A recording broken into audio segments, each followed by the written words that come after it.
Greetings, y'all. This is Fashayo, the Earth Mother. Today, I wanted to show y'all my Oracle card collection. I guess it's a collection now. I don't know what, how many you have to have a collection. So anyway, I do have tarot cards. I won't be showing those today because I don't use them.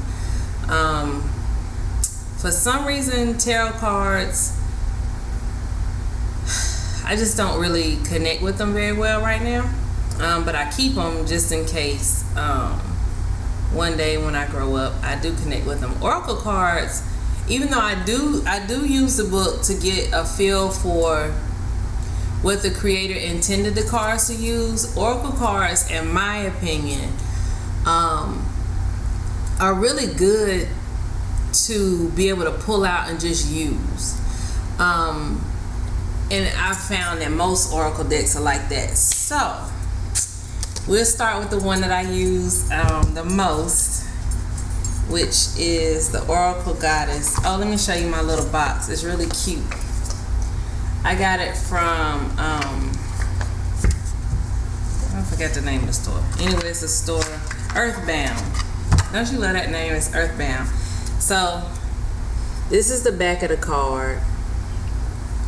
And it just has goddesses from all kinds of different traditions. I used to, like many people of color, I constantly was looking for a deck that was just represented me.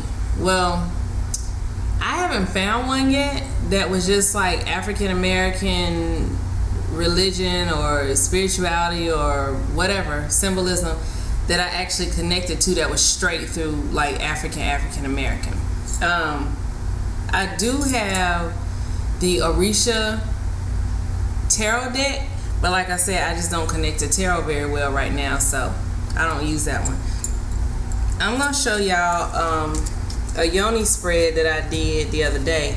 I leave my cards kind of set up when I do my own readings, unless I have to do it for a client, then I'll clean them and put them back. But I think if I do it like this, y'all will be able to see what my setup was. So, and I'll show you the cards individually, but that's the way the setup would be. So this card, when you do the way I do the yoni spread, this card is your intuitive self. So that's your wise woman. When you think of what your wise woman represents in this position, she's speaking to you. I always tell people, think about your 120-year-old self telling your however old self you are now what will make your path easier at this point. Because she'll have the wisdom of being here on earth all this time. Here is your emotional self, and here's your sexual self. So, let's see. Y'all know I'm short. Hold on. Okay. So, let me spin it back around so that you can see what I pulled the last time I did this. And in this deck is really good because it does help you to get to know the different goddesses of different traditions. So in the book, it'll give you like the name of the goddess, kind of like what I call a poem, the mythology, and the meaning of the card, and it gives you a ritual suggestion, which I really like. And this is the one that was my emotional position, and the sexual card. So that was that, and that's from that card. From that deck. I love that deck. I think it may be my newest deck, but I am in love with it. I have tried to go back to other decks that I used to use a lot, but right now that one has my attention. Just so you know, inside the box, I usually keep some kind of stones. This is one of those little word stones, and I'm not a crystal person. I don't know a whole lot about them, And to be honest with you, and I know a lot of people aren't gonna like this, but to be honest with you, I don't really care to know every detail and what the stone is and what it's supposed to do. I'm learning to work with my intuition more, so I'm cool with not knowing what it is and just using what I'm drawn to. So anyway, this one says peace. I do know, I'm relatively sure this is quartz,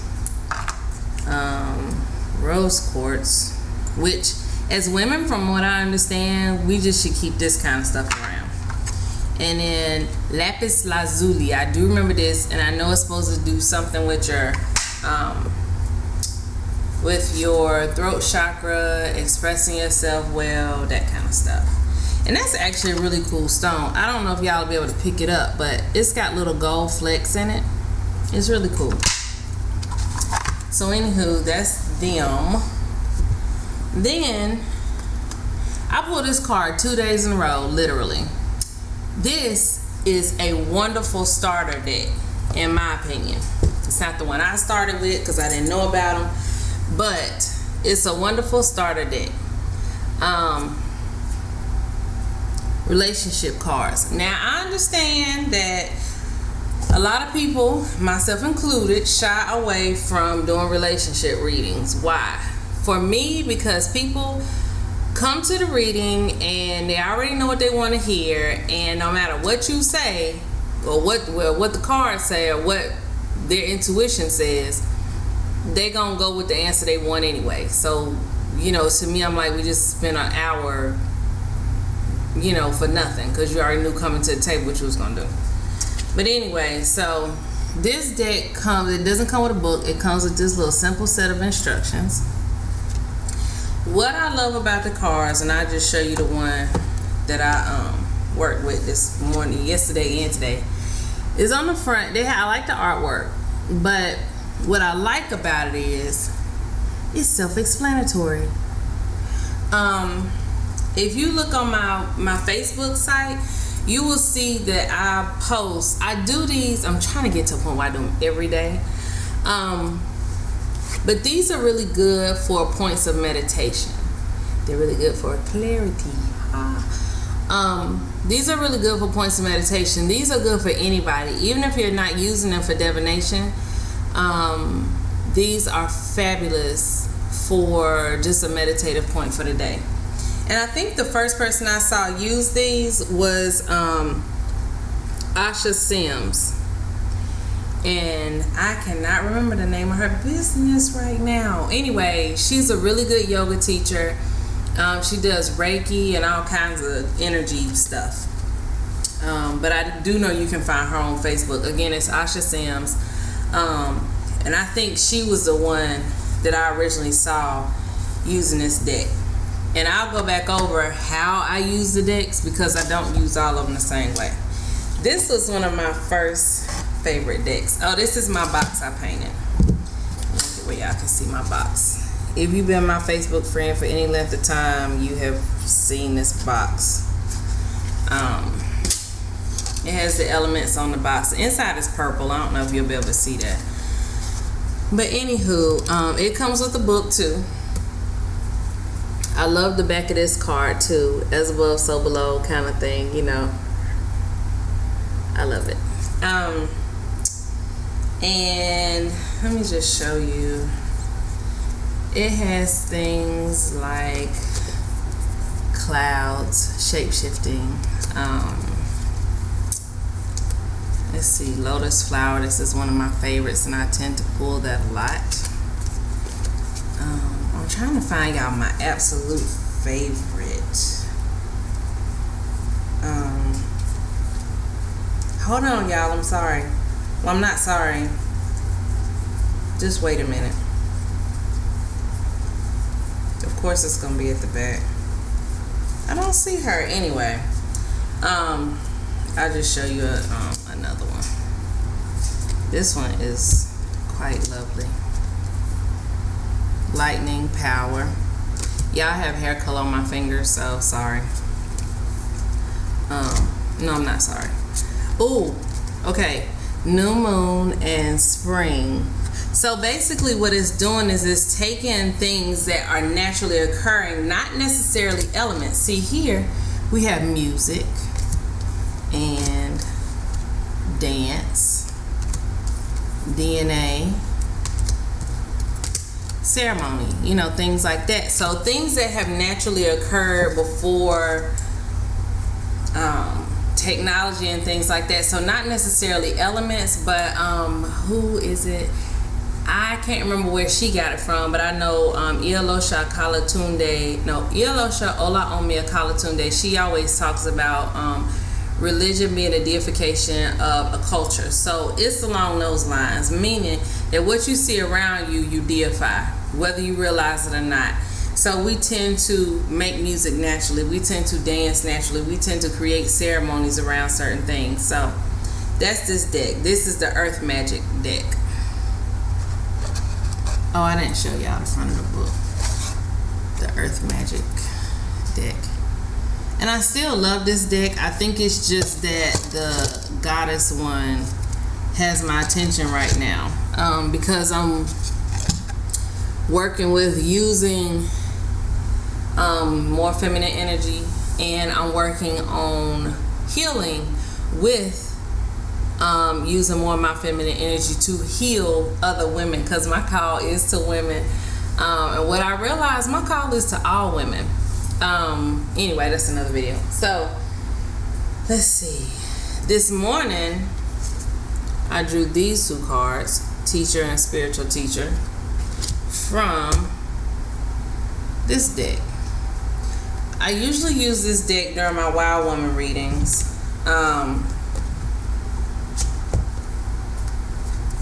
But it has things like, this is how the card kind of looks. So this is like body work. Again, these are really self-explanatory. I don't really feel the need to use these a whole lot, but they could be used for clarity too. Well, you know what? Well, yeah, they could be, because I was going to say, like, for something with school, I wouldn't want you to pull for the day and haphazardly just like, oh, the card came up, I'm going to go enroll in school. But if you're in touch with your intuition, you might take this. If I had pulled this today, I would have taken this as, you know what, maybe I should go finish up one of those Udemy classes that I purchased, So that's a life purpose deck. Past life oracle. I like this one too. I have a lot of Doreen Virtue around here, I think. So this, to me, this depends on the spread that you use. But like communal living, imprisonment or slavery. This is upside down.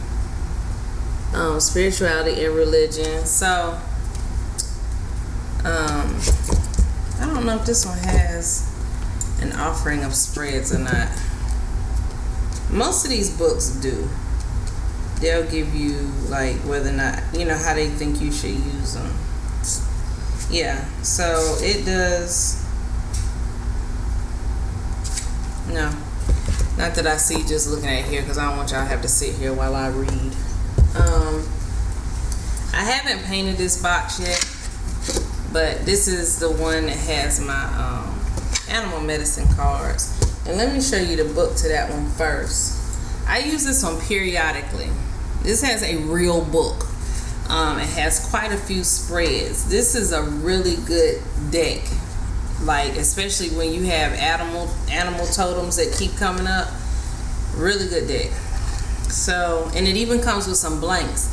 So if you have animal totem that is present in your life that's not in the deck, that's what these are for, these blank ones. And you can either put a picture on there, or you can draw it, or however you want to. But anyway, they come with blanks, which I thought was genius, because that means basically you can personalize your deck. But you have like badger, snake, which is one of mine. I love that one. Let's see, mouse. I know a lot of y'all might not like it, but if you keep seeing mice around your house, you might want to look up and see what kind of medicine they're trying to bring you. Mountain lion, and coyote, but not and coyote, like that's the end, but anyway. So that's that deck. Okay, and I have this deck I have not even touched yet, and I hope it's actually in the box because I have a habit of taking stuff out and putting it other places. If it's not, I just show it to you. And oh, it is. Okay.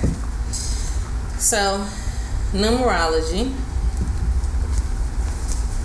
I literally took these out of the box, looked at them and said, not yet. But it's literally cards. Now I'm gonna tell you who this deck would actually make sense to is if you have not ever seen her work with her. Let me just show you these ones. Her name is Goddess Nanu. I love her. She's amazing. She's physically beautiful, but she is absolutely beautiful inside and out. I love her. These would actually probably make sense to her, like when she saw them, because yeah, she did a class when my daughter and I was teaching us about symbology and stuff like that, but I think this is a little over my head for right now. But anyway, so this is this one card, this one, and this one. So I'm gonna hold two of them up side by side, hopefully, so you can see the difference in the symbols for the same number. So, but anyway, I think a lot of stuff I think that we get because we just supposed to have them at some point, and we need to kind of have the energy of them around us. So that's that. Now, how do we shuffle? I'm gonna show you one way. I'm trying to like not have to move my cards too much that I have laid out. Let me show y'all this. Okay, I think we have enough room. Yeah, I can see. Okay, so we'll use these. Okay, so basically the first thing I do, and I don't ever shuffle these, but you would ask your pendulum, which I'll show you. You'll ask, first of all, when you're working with a pendulum, ask your pendulum. Well, I do that when I put the thing back up, but anyway, I ask, does this need to be shuffled? And then, you know, I know what this means for me. We'll talk about this in a minute. So after, you know, if it needs to be shuffled, if it doesn't need to be shuffled, whatever. Now, when I'm doing a reading with somebody, sometimes if I'm doing it for myself, this is what I do. I will, of course, because y'all are looking at me, the arc went all janky. So anyway, I spread it in an arc. From that point, I go over them and see which one I'm drawn to. Now, I wouldn't be looking at it because I don't want to be influenced by, you know, colors or anything else necessarily. So I'll look at it, feel where I need to stop, do it however many times I need for a spread. Now, sometimes I will look at it and see, like, say if it's not this deck, it's one of the ones with the plain back where everybody has the same, you know, back on the card. I might be drawn to a particular one visually. So you just, again, it's a thing that you have to ask your intuition, you know, the guidance. So now, another way that I've been kind of playing with lately is this shuffling thing. What happens sometimes is that when you're shuffling, you'll have one that just kind of jumps out of the deck. So when one jumps out of the deck, that's the one you keep. So this one jumped out, so we keep that one. Another one jumps out. You do it however many times you need to do it. And another way that people do it is they literally, after they have shuffled however long that they feel like they need to shuffle, they'll take it straight off the top and lay them down. For some reason, I think I've done that before, but I just don't tend to do that. I have like a what if thing in my head, like, well, what if I'm supposed to have this other one, and what if. So that kind of takes all that away because I can choose the one that I'm drawn to. Okay, so my pendulums. This is not going to be like a whole pendulum class. I'm digging through stones. That's what's making that noise if y'all can hear it. So, I do not remember where I got all these from. Oh, yes, I do. Okay. So this is obsidian.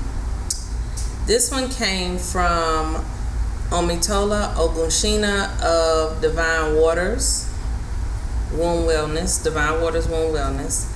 I like how this one looks very earthy.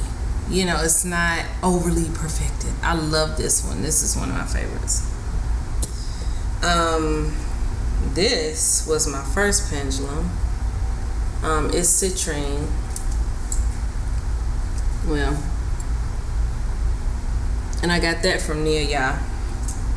I actually ordered that one, but then when I went to a retreat, let's see if we can get this on the Be Still. When I went to a retreat, I got this amethyst one. And she actually had them all spread out on the floor. And the funny thing is, like, as soon as I saw it, I knew it was mine. And I told everybody, do not touch that stone. This is mine. Very peaceful and loving of me, right? This baby here is my new favorite. I got it at this, it wasn't a festival, I guess a conference called Shift Charlotte here in Charlotte. The thing that I like about it is it looks similar to a woman's body to me. It might not to you, but it doesn't matter because it's not your pendulum, it's mine. But anyway, so we were sitting in this class, a friend of mine and I, who I'll be talking about in the future because she is beginning her crystal healing journey. I'm so excited for her. But we were sitting in this class at Shift Charlotte, and we were sitting there talking, and I had seen this earlier, and I was like, oh my gosh, you know, and I was like, well, I'm gonna just come back and get it. The whole time we were in class, I kept thinking about the pendulum, like obsessively. I couldn't get off my mind. I had to leave the class, go buy the pendulum, and come back. And so, of course, I kept her nestled, which brings me to one of my points. When you buy a pendulum, let's preface this with, these are my opinions. When you buy a pendulum, you keep it close to you, so it can pick up on, you know, your vibe. So you buy your pendulum. I stick mine in my bra. My daughter stick when I have on one. Anyway, but you send it, you put it on you so that you can send it your energy. Y'all can kind of vibe or whatever. What it's doing is, in my opinion, is picking up your stuff. Anything I believe that we touch, that we connect with, we leave a piece of ourselves and it leaves a piece of itself with us. And so the next thing is that before you use it, you ask it, you know, you hold it. One thing I like about this one too is because it's so lightweight, it doesn't take a lot to move it. Show me yes, show me no. And I don't do the maybe and all that crap. But anyway, the reason that you say show me yes and show me, then let me tell you the science head part of it. I'm not one of those people that believes that pendulums are mysterious and, you know, I don't do all that. What I believe is a pendulum helps you get past all your what ifs. It helps you get past when you feel confused. It's no different than throwing OB or throwing calorie. It just helps you get past your confusion and your blockages for hearing answers that you don't want to hear, whatever. So that's what a pendulum is for. I'm not one of those people, like, I'm not going to ask the pendulum, should I go rob a bank? Because you got enough. I don't think you should divine for certain stuff anyway. Okay, let's stick with pendulums. So anyway, you're going to ask it to show me yes, show me no. I do ask for mine to be, show me the truth, be true. And then you can start asking questions. Now, they also have mats that you're supposed to use, you know, whichever direction it's swinging or whatever, then that's what you're supposed to do. I have never used one of those. I'm not saying that you can't or that you shouldn't. I'm just saying I haven't. But I just want you to know that they're out there. Okay, but as far as divination is concerned, let me show y'all this because I was scared to spray this. This is sage spray by Omi Ogunshina of Divine Waters Womb Wellness 2. I love this stuff. I like the smell of it. I like it. It's sage. What this is good for is if you have somebody who has allergies or just can't stand smoke, You got sage. I lightly spray it over my table periodically. It smells divine, of course, because it's sage. But and I'm not sure what's in it, so don't ask me. I know it's sage, but that's really good for those kind of situations. Or if you just want to maintain a smoke-free environment, go see her about some sage spray. Because I can actually speak to the quality of her work and the seriousness of her healing path and healing journey for herself and others. So yeah, you can use pendulums for, the only thing honestly I use my pendulums for is with the cards. I don't just sit around and ask the pendulum questions. The other thing that I guess I should tell you is I do not shun logic. So that's the reason that I don't say, oh, you need to ask, the cards, or ask the pendulum, or ask the stones or the bones or the tea leaves or whatever. I'm not one of those people that feel like you should do that for everything. I mean, use your brain.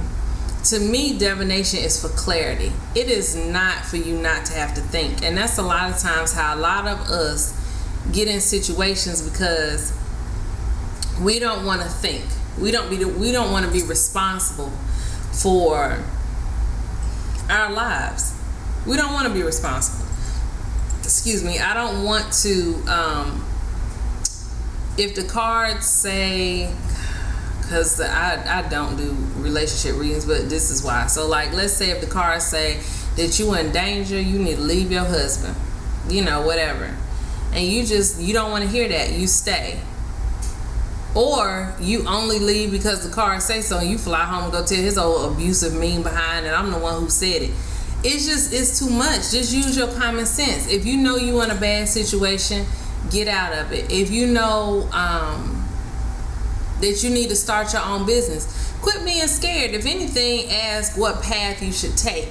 What do you need? Like with the life purpose cards, what do you need to be able to go forth with this business at this stage in the best way? To me, that's what I use it for.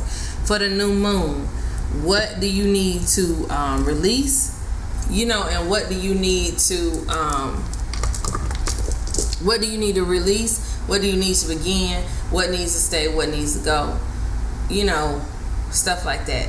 Just that kind of stuff. But please do not ever become dependent on somebody's divination or intuitive whatever. Don't use that as a way to not have to use your brain. That is extremely dangerous. And a lot of people will let you do that. They will let you, like sometimes I have clients, I might tell them, well, no, you don't need a reading. You need a coaching session. Because I'm not going to play games with you about acting like you don't know the answer to this already. We need a coaching session to figure out why you scared to move forward with the answer. Not for me to waste my time pulling cards for the stuff to come up and say what you already know. That's stupid. Well, excuse me, it's not professional. That's just not wise. It's not stupid. It's just not wise. So, I'm trying to think if I covered everything. I'm sure I'll think of something when I get off the computer that y'all needed to know. So, just keep a heads up in the next video. So anyway, thank you all so much for watching. Let me know if you have any questions. If I don't know the answer, I'll tell you I don't know the answer, and I'll be sure to direct you to someone who does know the answer. Okay? So thank y'all so much for watching. I hope this was helpful. Oh, and why do I do this? I do this because I feel like women should. I feel like that we're extremely strong intuitive beings. I feel like that we're getting back on track as the shamans and as the priestesses of this world. I feel like naturally this is what we do. We do it even when we don't try. And so this is a part of my journey. This is a part of my path. I have wanted to do divination and oracle kind of stuff since I was a little girl. I've always been drawn to it. I have fought it long and hard for years, and it has yet to go away at all. It's gotten stronger the older I get. And I just promised myself that I would not reach 40 and not be, true to myself. I'm not 40 yet. I still have about 2 years. My birthday is this weekend. But I'm not going to not be true to myself. So, anyway, that's why I do it. Love y'all. Peace, abundance, and bliss.